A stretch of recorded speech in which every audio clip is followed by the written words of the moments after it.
Bienvenidos a Psicología Social. La planificación es la clave del éxito. Sueña, haz que suceda. Bienvenidos a nuestra Universidad Bicentenaria de Aragua y a la Cátedra de Psicología Social en lo que respecta al núcleo temático 3. Mi nombre es Oswald Carvajal y les doy una cordial bienvenida. El contenido del presente video habla sobre únicamente la unidad temática 3, ya que el programa del curso como tal no tiene unidad temática 4. La unidad temática 3 y 4 se fusionan en una sola, que es la percepción y cognición social en la formación de impresiones. Un tema sumamente interesante que les debe dar o abrir el apetito para más investigación a nivel personal y que se hagan formación de autoconceptos ustedes mismos. En este video vamos a hablar nuevamente del plan de evaluación del curso. Vamos a hablar de la bibliografía recomendada. Hablaremos, como ya se mencionó, lo que tiene que ver con la unidad temática 3 y luego hablaremos sobre la actividad sumativa 2. Estamos en la semana 2, en la clase vivo número 2. Vamos a hablar de que nosotros esta unidad temática 2 la vamos a evaluar a través de una sumativa 2, que es un cuestionario. Ya ustedes saben la modalidad, les refrescaremos las reglas de la misma. Y se corrige a través del instrumento de evaluación que se conoce como registro de observación, que básicamente verificar que ustedes aceptaron o no las respuestas. Recuerden que tienen 3 oportunidades, que pueden tomarse el tiempo que desean para responder las mismas. Y que de un intento a otro no se repiten las mismas preguntas. Entonces, cuidado con eso, porque eso es un proceso totalmente aleatorio. La bibliografía recomendada para esta parte le tienen los libros que están indicados acá, ¿ok? Hago la acotación en función de un comentario de una compañera. No se circunscriban únicamente los libros que están acá. Estos son de referencia. Si no los logran bajar, porque algunos de ellos tienen derecho de autor y no se van a poder bajar como tal, pueden acudir y buscar libros que tengan que ver con el área de psicología social y que igualmente los van a poder referenciar, pero son libros. Indistintamente, siempre van a poder utilizar el Internet en lo que sean páginas especializadas que tengan que ver con la psicología, ¿de acuerdo? De ahí descarten blogs personales, porque no sabemos quiénes son las personas que lo manejen. Descarten Wikipedia, Econopedia o la misma inteligencia artificial. Más sin embargo, les dije en la clase pasada, cuando no tengamos ideas sobre un tema en particular, podemos acudir a estas fuentes para darnos idea del tema, pero nosotros necesitamos buscar a los especialistas. Debemos buscar las fuentes de dónde surge la información. Y eso está en la Escuela de Psicología Social. Entonces, nos pueden dar una referencia del concepto y después de lo que tenga idea, me entro a buscar en el ámbito de la psicología social lo que tenga que buscar para que tengamos realmente a primera mano información sobre el origen del tema que estamos planteando como duda. La unidad temática 3 habla sobre la percepción y cognición social en la formación de impresiones, cuya competencia específica busca estudiar los procesos de percepción y cognición social en las relaciones interpersonales, tanto individuales como grupales. Esto lo hace un tema bien interesante.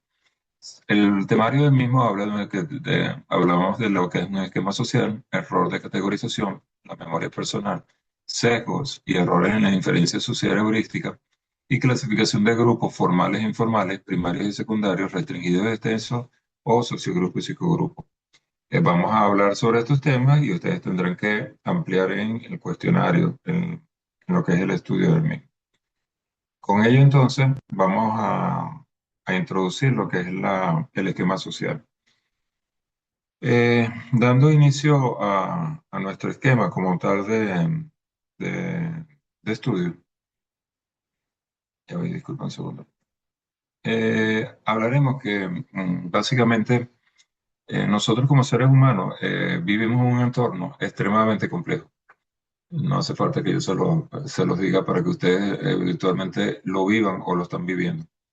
Para poder tener entonces una representación relativamente articulada de ese mundo, es importante que desarrollemos estrategias que nos permitan acomodar nuestra capacidad a las diferentes demandas cognitivas, a sobrevivir a la presión informativa y sobre todo a conformar una red de apoyo que nos proporcione el necesario ajuste social que necesitamos. Se dice que los seres humanos somos seres sociales, no somos individuales, somos seres sociales. Y el objeto de la psicología de la cognición social es estudiar el modo en que atendemos, en que interpretamos, analizamos, recordamos y empleamos la información para elaborar juicios y realizar acciones. Entonces estamos hablando de un concepto en que atendemos, interpretamos, analizamos y empleamos información para nosotros emitir una idea, ¿ok? Y en función de esa idea que nos elaboramos, poder realizar algún tipo de ejecución de tarea, acción posible. Si nos basamos en esa definición, surgen tres conceptos que vamos a utilizar a lo largo de la materia. El primero de ellos se llama cognición. La cognición lo podemos definir como un conjunto de actividades a través de las cuales la información que se percibe a través de los sentidos, de la memoria y de lo comunicado por el individuo es procesada por nuestro sistema psíquico. Eso es cognición. La información que nos dan desde los entes, vamos a decir, externos, y que nosotros percibimos es procesada por el sistema psíquico de cada uno de nosotros. También tenemos la denominada cognición social, que es el estudio de los procesos mentales, entre los cuales la gente conoce ese mundo social que le rodea. Se conoce a sí mismo, a los otros, genera relaciones interpersonales con otros, se afine o se une a grupos sociales, etcétera. Y el último concepto, ya hablé de cognición social y categorización, es el último concepto, es la necesaria selección y clasificación de la información que recibimos y seleccionamos hasta unos ciertos límites de almacenamiento. O sea, podemos capturar información que nos interese, la podemos clasificar, pero hasta cierto límite. No se nos hace infinito el almacenamiento. Y esto lo que quiere decir, en otras palabras, es que no tengamos la capacidad infinita de guardar información, sino simplemente que nos quedamos con lo principal. Cuando tratamos de recordar, vamos a recordar, salvo que usted tenga una memoria privilegiada, de este tipo de personas que recuerdan todo, usted va a recordar simplemente lo principal de esa información que obtuvo. Es como si leyéramos un libro y yo le pidiera, ok, ¿leyeron el libro? Sí, ok, recítame el libro. Pocas personas podrán recitar el libro, pero sí ustedes me podrán dar una idea completa de lo que es el libro, si lo leyeron en forma adecuada. Hay dos autores, Leyen y Darner, que hablan que la cognición social es social, en diversos sentidos. Uno que tiene un origen social, siendo creado o reforzada a través de la interacción con otros, tiene un objeto y es socialmente compartida, siendo común a diferentes miembros de una sociedad o de un grupo. Se habla de que la categorización es un proceso cuya finalidad es hacer más sencillo el procesamiento de la información. Y eso supone la aparición de otros conceptos. Vamos a hablar del concepto de categoría, que es un conjunto de objetos que tienen en común una o más características, atributos o rasgos, y que sean objetivos o no, basta con que unos conjuntos de personas se la concedan. Entonces, podemos categorizar, por ejemplo, miembros que pertenecen a una sociedad filatélica. Podemos categorizar un grupo de hombres, un grupo de mujeres, un grupo de personas que les gusta la ciencia ficción, otros que les gusta el, lo que son las novelas románticas, etcétera. Podemos categorizar. Los prototipos es el otro concepto que involucra la categorización. Es el conjunto de rasgos, de características o atributos que generalmente están asociados a los miembros de una categoría. Por concreción, se aplica al objeto o sujeto que mejor define o representa una característica. Es ese ideal de sujeto dentro de la categoría que estoy estableciendo. Si yo les pregunto, y usted es un experto, por ejemplo, en novelas de misterio, ese prototipo podría ser Sherlock Holmes, en todo caso Conan Doyle como autor, o podría ser Agatha Christie con su Poirot. Depende de lo que usted idealice como el ideal de persona que define esa categoría que estoy analizando. El otro concepto que involucra son los esquemas, que son unidades de conocimiento generales en los cuales se generaliza el tiempo y el espacio en las características y propiedades de lo que se está estudiando y sus efectos. El otro concepto es las representaciones sociales, que son compartidas, son conexiones sociales compartidas, y se explican cómo lo extraño y lo desconocido se transforman en un momento dado en algo familiar. Cuando nosotros nos adentramos en un campo nuevo, y esa es parte de nuestra representación social, simplemente una vez que lo conocemos, deja de ser desconocido y se transforma en un momento dado en algo familiar. Todo ello deviene en algo que algunos autores definen como percepción eh, interpersonal, que es el proceso con el cual se reúne e interpreta una información, y esto sirve como enlace entre lo que es el individuo y su ambiente. Esa percepción, a partir de esta definición, podemos definir otros tipos de percepción. Una de ellas, la percepción social, es el proceso por el cual nos formamos una primera impresión de una persona y establecemos una relación con ella. Esa percepción social no la estamos calificando, porque yo puedo ver a Pedro y digo, Pedro me cae mal, y ni siquiera interactúo con él, sino simplemente algo hizo clic en mi cerebro y me generó un rechazo inmediato a la persona. Después que interactué con él, ah, no, Pedro es una buena persona. O al contrario, puedo visualizar a una persona que me cae bien a la primera y después que lo conozco, no es la persona que estoy pensando. Pero cuando hablamos de percepción social, es la primera impresión que nos formamos de esa persona y con la cual empezamos a interactuar con ella. Esto incluye procesos de índole cognitiva mediante los cuales elaboramos juicios re- eh, relativamente elementales de lo que son las otras personas. Y la percepción interpersonal entonces sería la captación, imagen o representación que nos hacemos en la mente de que es una persona o lo que realiza una persona. Existen diferentes características de esta percepción personal, en la cual el sujeto y objeto son personas. Y se desprenden de aquí una serie de características. Ficker y Taylor, los dos autores, en el año 91, hablan que de esta característica se desprende de que el sujeto y el objeto son personas. Es la posibilidad de interacción perceptiva, comunicativa, explicativa. El percibido percibe también al perceptor. Eso es lo que quiere decir esta parte, ¿no? Yo percibo al otro y el otro me percibe a mí. El objeto persona es cambiante. A medida que lo vamos conociendo, conociendo a la persona y eso origina que nuestra opinión inicial puede estar cambiando. Y que el objeto persona es polifacético, cambia. Y entonces eso obviamente va a generar que eh, caemos en el punto anterior, la persona es cambiante y por lo tanto nosotros podemos cambiar lo percibido por esa persona inicialmente. Luego tenemos lo que es el tema de la percepción social, cuyos fenómenos sociales son los que intervienen en la relación entre individuos que viven en una sociedad o fenómenos de relación entre los individuos de la sociedad, usualmente modas, costumbres, aspectos morales o normas morales que pueda tener un grupo como tal. La característica de estos fenómenos sociales habla de que es diferente la percepción personal. Lo percibido no son personas concretas. Simplemente estamos tomando unas características ciertas o no del individuo, pero no ello conforman la persona de forma concreta. Son fenómenos complejos, polifacéticos, con grado de complejidad intermedio entre la percepción interpersonal y la percepción de objetos físicos. Y son fenómenos que se interconectan o relacionan con otros fenómenos.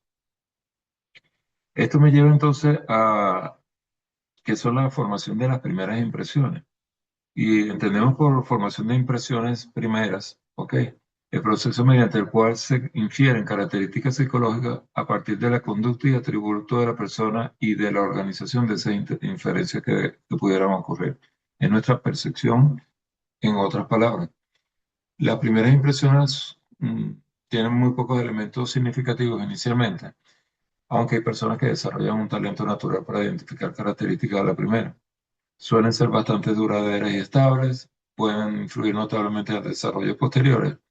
Y entre los procesos principales que implica esta primera impresión destaca que quien se forma esa primera impresión deduce rasgos y emociones del otro. La formación de esa primera impresión permite definir las expectativas mutuas. La formación de una primera impresión implica la atribución de ciertas características a la personalidad del otro. Por ejemplo, vamos a hacer un pequeño ejemplo aquí. Beatriz, tú me comentaste que vivías en el Amazonas, ¿cierto? Sí, profesor. Ok. Luis, ¿qué me puedes inferir de Beatriz?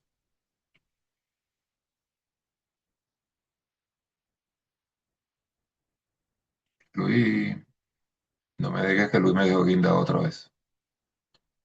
Luis me dejó guindado. Grecia, ¿qué me puedes inferir de Beatriz?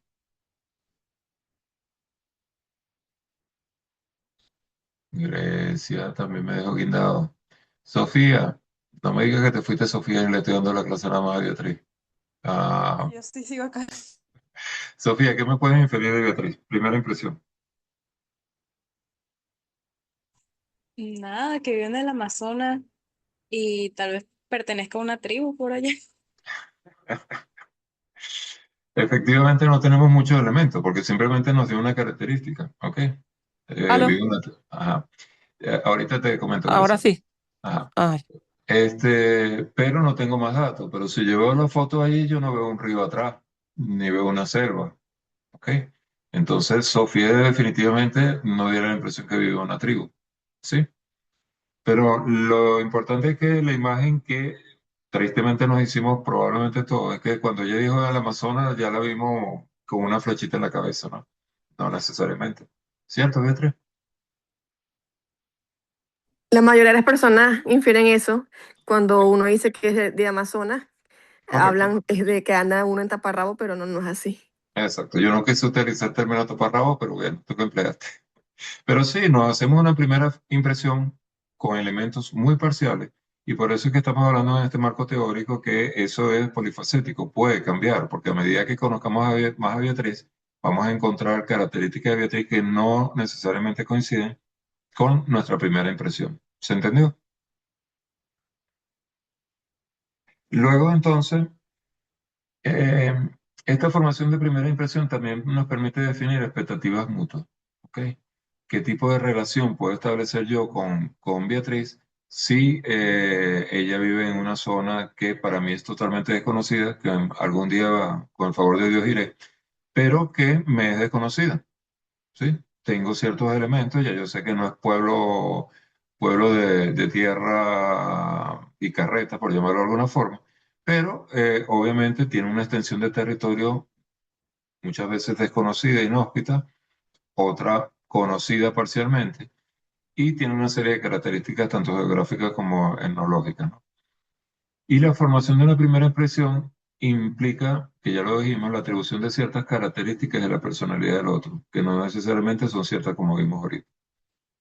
Estas primeras impresiones las podemos explicar a través de cuatro modelos. El modelo de rasgos centrales de Ash, el modelo de la suma de Bruner y Taguiri, el modelo promedio de Anderson y el modelo promedio ponderado, también utilizado de Anderson, que lo sacó en años posteriores.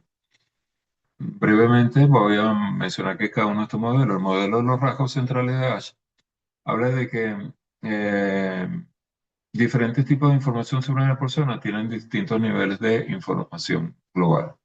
Nuestras impresiones respecto a los demás se forman sobre la base de información más importante o rasgos centrales o relevantes, en preferencia sobre otros rasgos periféricos. Fue lo que pasó ahorita. Nosotros nos fijamos Amazonas, nuestra imagen inmediatamente una aldea indígena. ¿Ok? Los rasgos centrales sirven como aglutinadores de efectos de primacía, o sea, cuando en la globalización predominan los contenidos y en la globalización que nosotros tenemos, Caracas es Caracas y lo demás Monte Culebra. Me perdonan, estoy generalizando, obviamente, ¿no? Pero entonces cuando decimos el Amazonas, o podemos decir del Tarmacuro para no meterme con el Amazonas, estamos pensando en poblaciones indígenas netamente. Y también tenemos un efecto que has denominado efecto de recencia, que se da cuando en la globalización predominan los últimos datos o los elementos más recientes que podamos tener en un momento determinado en nuestra memoria. El otro modelo de suma de Brunet y Tagliuri habla sobre que, ¿cómo decirlo? La impresión total o global que nos podamos hacer de una persona no es más que la suma de los efectos de los ítems individuales aislados. Cuanto mayor el número de cualidades presentemos entre los demás, mejor impresión nos causemos. Aquí no es que uno más uno es dos, pero uno más uno me va dando elementos adicionales sobre la cualidad de la persona y me va dando una idea más completa sobre la persona. Yo voy a especular sobre Beatriz. Ok, vive en la Amazonas, bien chévere, pero tiene una foto ahí que no tiene nada que ver con naturaleza, por lo tanto, probablemente no pertenezca a una población indígena. Se ve vestida a la moda, por lo tanto, debe vivir en áreas diferentes a la que yo tengo en mi mente. Y encima de eso está estudiando psicología. Obviamente, el estatus de Beatriz no es el que yo me formé a primera imagen. ¿Me siguen? El modelo del promedio de Anderson habla de que el mecanismo sobre el que se forman las primeras impresiones es el valor promedio del conjunto de los rasgos atribuidos a la persona. Entonces, de todos los elementos que podamos inferir, nos quedamos con el promedio. Y usualmente solo mostramos unos pequeños rastros muy positivos, otros son moderadamente positivos y últimamente datos que tienden hacia la media. Probablemente no hablemos mal de la persona, no la conocemos bien, pero sí podemos tratar de meditar un poco sin habernos hecho un análisis adecuado porque no conocemos a la persona. Y el modelo del promedio ponderado de Anderson, él comprobó que la información negativa tenía un efecto mucho mayor que la positiva, lo que le decía anteriormente. A la hora de formarse una primera impresión de alguien, dedujo que estos resultados se adecuan mejor a un modelo de de importancia desigual en la información. Entonces le doy mayor peso a la información negativa recibida y menor peso a la información positiva recibida, porque lo que predomina normalmente en nuestra mente es los aspectos negativos. Y esto obviamente nos genera dificultades en la interpretación. Hay un autor que se llama Sanjo, en 1998, dice que estos modelos no tienen por ser excluyentes, pueden ser una mezcla, y eso lo hace más rico entonces y me amplía el conocimiento. Hago un paréntesis brevemente, se me va a cortar la transmisión en cualquier momento, volvemos a entrar con la misma clave, por favor, como la clase pasada. Dentro de los fenómenos que conceden al proceso de globalización e información de primera impresión, tenemos que aparece la palabra constructos, que son rasgos bipolares en función de los cuales clasificamos la información recibida. Pueden ser rasgos físicos, comportamentales o psicológicos en un momento determinado, lo que describamos como constructos. Los rasgos centrales son aquellos que tienen un mayor impacto sobre los demás, sobre los cuales nos aglutinamos en una impresión. Y tenemos el denominado el concepto del efecto halo. El efecto halo es la tendencia a homogeneizar excesivamente la información recibida. Y eso obviamente distorsiona, seca algunos datos obtenidos con respecto a lo que es el proceso global. Se pueden dar, pero es más frecuente cuando ya se tiene una imagen formada y consolidada de la otra persona, que tendemos a integrar estos datos de una forma coherente y, y más cercana a la realidad. También existe la analogía proyectiva, en la cual dos personas que se parecen en algunos aspectos son también percibidas como semejantes en otros rasgos, todavía no verificados. Entonces, justamente como vemos características similares, lo proyectamos y lo metemos en el mismo grupo. Existen los estereotipos, que es la tendencia a percibir a una persona con base en los atributos que caracterizan a la categoría o grupo social al cual pertenece. Entonces yo digo, bueno, esta persona le gusta el rock ácido, debe ser un punk, debe ser bueno, el término punk ya está en desuso, pero debe ser un desadaptado social, necesariamente. Eso es un estereotipo. Y la teoría implícita de la personalidad, que se le conoce bajo el término TIP, habla de que la mayoría de las estructuras cognitivas tienen una de sus principales razones de ser en la necesidad que tenemos de dar estructura, dotando orden y significado a nuestra percepción de la realidad, lo cual aplica muchísimo. Siempre vamos a tratar de categorizar, de ordenar y de clasificar dentro de un... Em, de ellos surgen unas características que suelen aparecer unidas o ocurren en forma conjunta. El efecto de primacía y recencia, que forma parte fundamental de los factores relativos al contenido de la percepción y corresponde a estudios iniciales de los modelos de rasgos centrales de Ash. Y el otro es de los constructos personales, que está relacionado con la teoría propuesta por Kelly, de la personalidad, que estudia la forma en que los individuos interpretan los hechos, construyen interpretaciones en forma anticipada y buscan construir una persona como amistosa, significa que en otros casos producirá ciertas respuestas y no otras, ya que lo estamos nuevamente categorizando. Como comentaba, algunos factores fundamentales que intervienen en lo que es la percepción de las personas, tenemos lo que son las características físicas y sociales de esa persona, las variables asociadas a la persona percibida y al perceptor como tal, el modo en que se produce el primer contacto o factores relativos al propio contenido de la percepción que tengamos en un momento determinado. Las características físicas y sociales dependen del contexto donde se produce o donde se ha producido ese encuentro. El modo en que se produce el primer contacto también influye. ¿Cómo se da? Se da por un contacto de correo, en forma personal, en forma aleatoria, en forma programada, etcétera. O factores asociados al perceptor.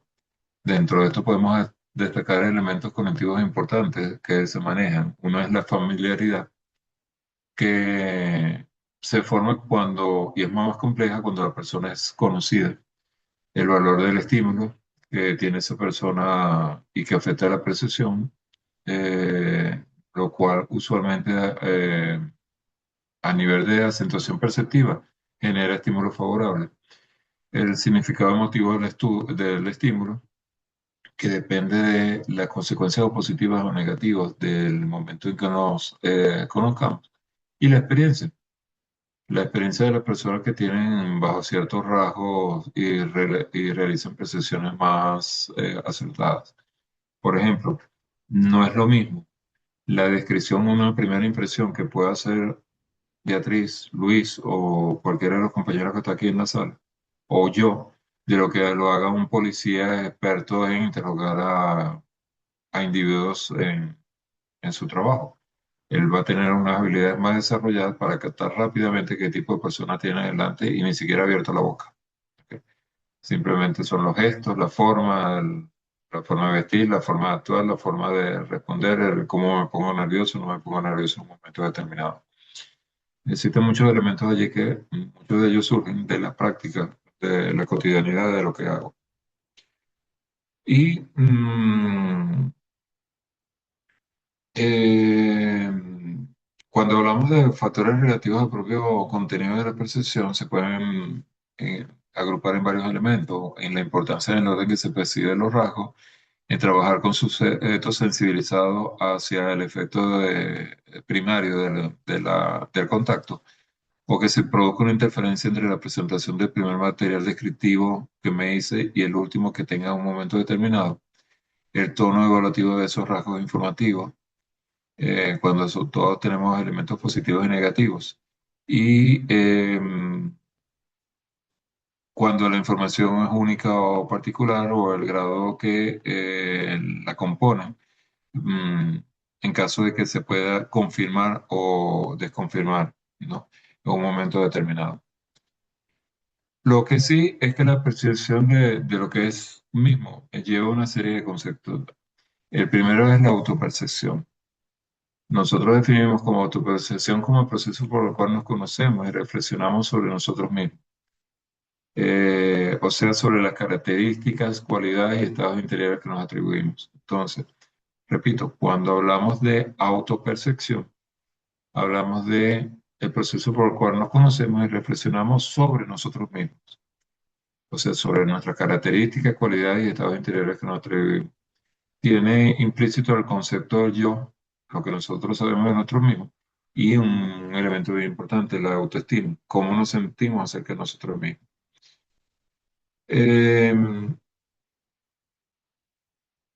Surge otro concepto que se llama el autoconcepto, que es el concepto de sí, autoconcepto o self, como se le conoce en la literatura también. Y es la división que tiene un individuo sobre sí mismo, el sentido de permanencia de un yo real, de un yo como soy realmente a lo largo del tiempo. La autoestima, que es el otro concepto, procede de las experiencias propias ligadas a la satisfacción o la frustración, a través de valoraciones de figuras referenciales, puede ser en la infancia o a lo largo de toda nuestra vida, a la constatación de propias experiencias que vivimos en un momento determinado y a las implicaciones evolutivas de los fenómenos de esa valoración y de esa experiencia que vamos desarrollando en nuestra vida. El autoestima usualmente se considera este concepto como una parte del autoconcepto. Ya lo había mencionado anteriormente, ya que representa un área importante del que hacer referencia a la valoración o aspectos de esa autopercepción.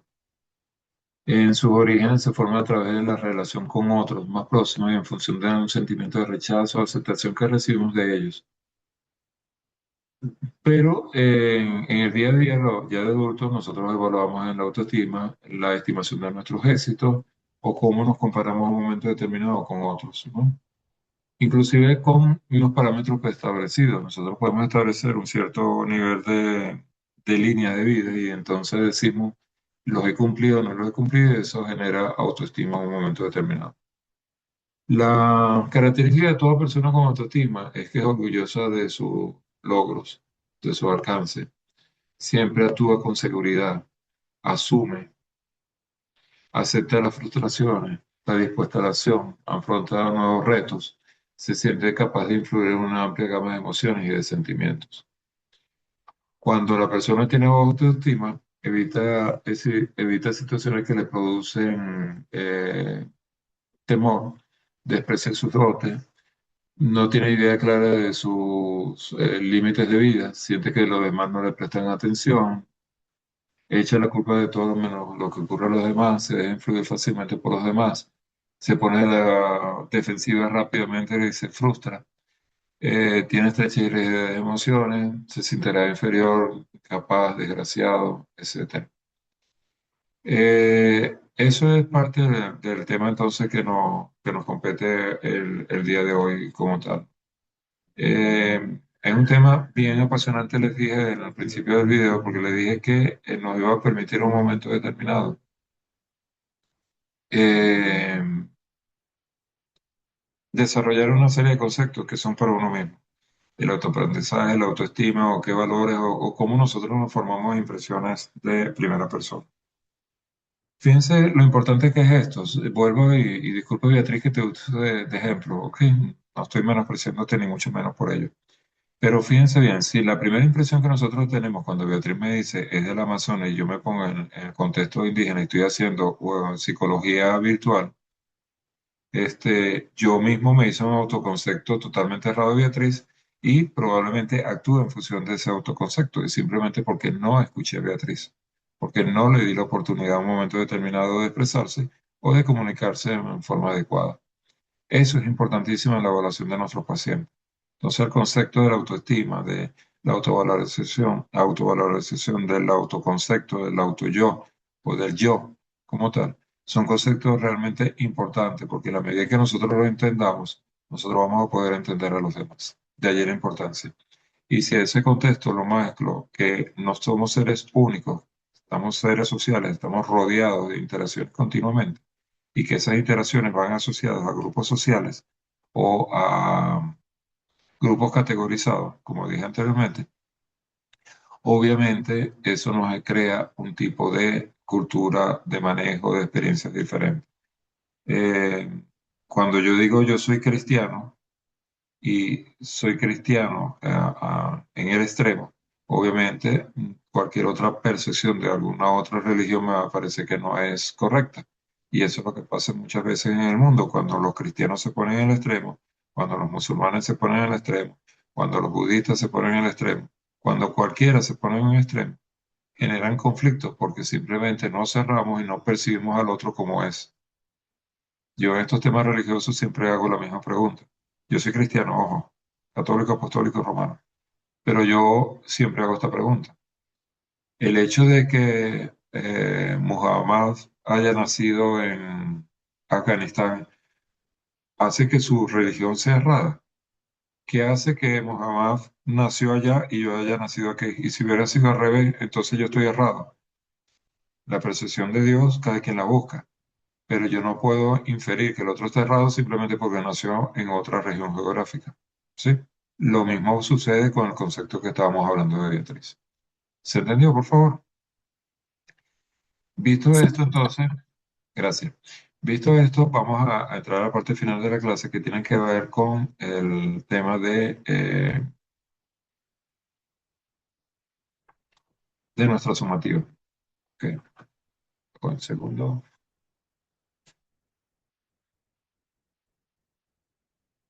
Un segundito, por favor, que estoy parametrizando otra vez. Nuestra actividad sumativa número 2 es un cuestionario, como ya ustedes saben, por el sistema de estudio que tenemos. Las instrucciones de la actividad de consultar el material de apoyo, le hago agradecimiento a cada pregunta antes de contestar, administra el tiempo efectivo, tiene para responder 10 preguntas 1 hora, ¿ok? Y para hacerlo, tiene que revisar su cuestionario. Las preguntas del cuestionario que yo elaboré están basadas única y exclusivamente en el material que tienen cargado en el sistema, ¿ok? Entonces, con leer el material y entender el material, podrían responder el cuestionario sin ningún tipo de problema. No hay preguntas de mala intención, de doble sentido, para ver si se cae o se resbala. Revise la respuesta antes de enviarla y la ponderación máxima corresponde al 50% de la nota, lo cual dije en el plan de evaluación inicial. Y el registro de observación, perdón, es el instrumento de evaluación empleado. Recuerden que tiene hasta 3 intentos para hacer su cuestionario y se toma la nota mayor. La fecha de inicio empezó el 12/8 y hay personas que me han entregado el cuestionario. No entiendo si no hemos visto la primera parte de la materia y me están entregando la segunda. Y la fecha límite es el 4 de septiembre. Cualquier duda, pregunta a través del foro de dudas, de la mensajería, ya no tenemos más encuentros virtuales, por lo cual agradezco que utilicemos estos medios para tratar de interactuar. Dicho esto, le doy las gracias por la participación. Les deseo una feliz noche a aquellos que terminan hasta acá. Y abro el espacio de preguntas para las 4 personas que me acompañan hoy en clase, por si hay alguna duda. Adelante. Grecia, Beatriz, Sofía y Luis, agradecido por acompañarme. Adelante, ¿alguna duda? Profesor, a medida que vaya resolviendo el cuestionario, yo creo que iré preguntando porque voy por las 5 y está un poco difícil. Sí, pero fíjate que tienes 1 hora, no te va a dar chance de preguntar, ¿ok? Entonces, mi recomendación es lean bien el material antes de iniciar el cuestionario, ¿sí? No, no, el informe investigativo. Ah, ya, ya, perdón, disculpa. Ok, entendido. Sí, sí, no hay problema, Beatriz. Ok, no hay problema. ¿De acuerdo? Completamente siempre a la orden. Más bien me gusta que me hagan preguntas, no me están haciendo preguntas. Les reitero lo que le dije en la clase pasada. Estoy abierto aquí para lo que es psicología social, para lo que es la carrera de psicología, para ustedes mismos, cualquier necesidad que tengan bien a tener en un momento determinado. ¿De acuerdo? ¿Algo más? Luis, Sofía, Grecia,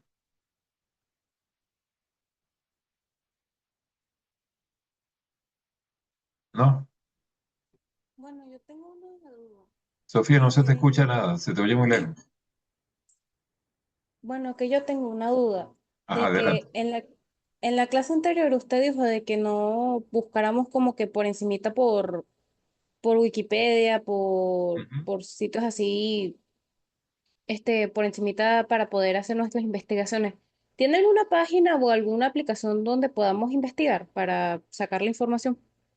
No, ¿qué pasa? Estos temas van asociados, Sofía, e igualmente te va a pasar con todo lo que es psicología. Los conceptos dependen de las escuelas.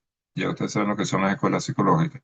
Van a depender del concepto del actual, va a depender de muchos parámetros. Entonces, concepto a concepto, las fuentes pueden cambiar. ¿Ok? No te vas a conseguir con la fuente única ni el libro único. Siempre vas a tener visiones. Vamos a hablar de primeras percepciones de los autores.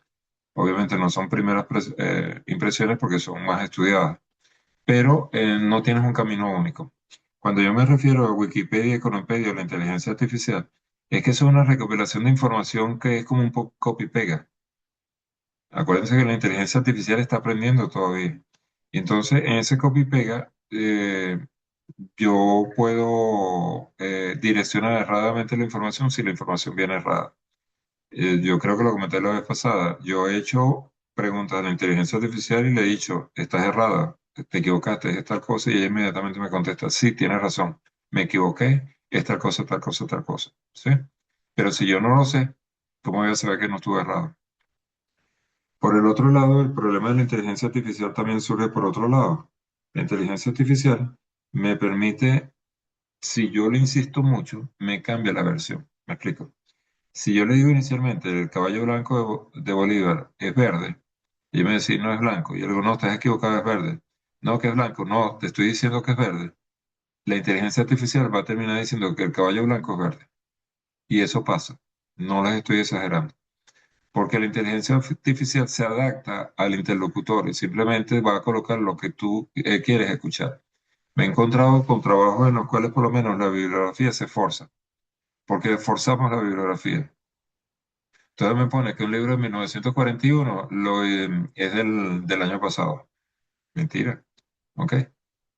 ¿Por qué? Porque entonces forzamos a que consígueme libros del año 2025. Mira, pero no consigo libros. No, tienes que conseguírmelo. Entonces viene e inventa uno. Y lo hace, inventa. Y ahí está el peligro. Si no sé lo que estoy obteniendo, voy a tener basura y voy a sacar basura. ¿Ok? Ahí es que viene la alerta, Sofía. Ok, muchas gracias. De nada. ¿Algo más, por favor? No. Bueno, si no es así, Luis, nada. Ok. Eh, Cualquier cosa, entonces, repito perfectamente la orden otra vez. Recuerden que tienen un plazo establecido, creo que es hasta el 4. No lo dejen a última hora, por favor. No lo dejen a última hora. Termínenlo antes, por cosa de que podamos eh, terminar relajado el periodo sin problemas y cada vez se está viendo más grave el problema de la luz y cada vez va a ser peor. O sea que tomen todas las previsiones del tiempo, porque si no, una vez cerrado el sistema, no hay vuelta atrás. ¿De acuerdo? Simplemente pierden la materia, y lo cual no deseo. Por favor, ¿sí? Reitero, cualquier duda de la orden, les deseo una feliz noche donde quiera que estén. Estén en el Amazonas, estén en Chile, estén en Caracas, y me faltó una ciudad. No recuerdo cuál era la otra. Y bueno, mil bendiciones para todos entonces. Hasta la próxima.